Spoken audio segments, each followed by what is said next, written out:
Mrs. Danuta Maria Hübner. Thank you very much, dear Chair, Commissioner, colleagues.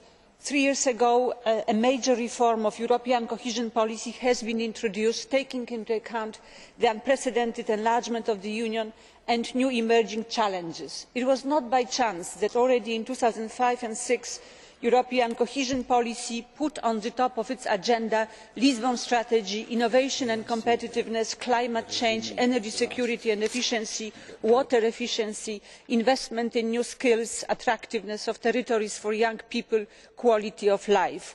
We could put on the cohesion policy agenda for 2007-13 all those priorities which today we see in the Commission's agenda Europe 2020, because we understood that the mission of cohesion policy is to anticipate change, not to follow it.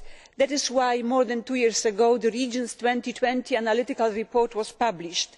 The purpose was to know what should be cohesion policy priorities after 2013. Today we are well prepared to face the future.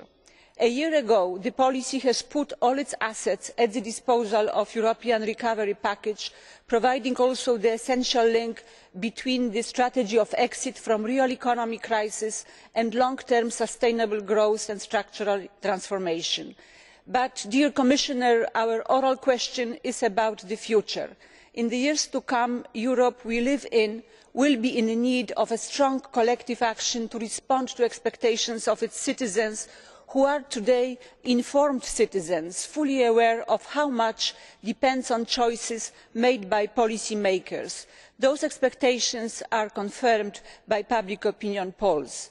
Jacques Delors once said that the European single market is about competition that stimulates, about cooperation that makes us stronger, and about solidarity that makes us united.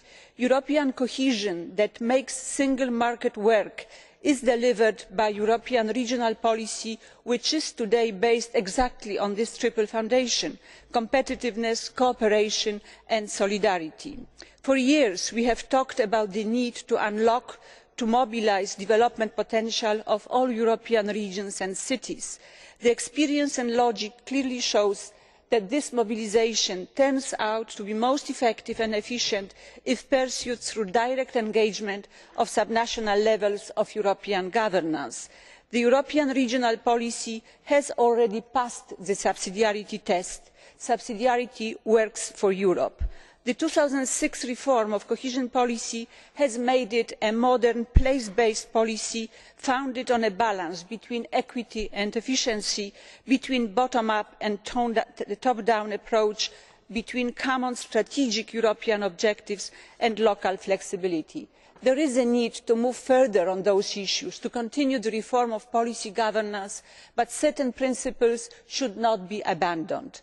The new treaty has cemented the new understanding of European subsidiarity, already deeply rooted in the cohesion policy, that is, subsidiarity extended to local and regional level of governance. We can do more on it, especially with regard to local level.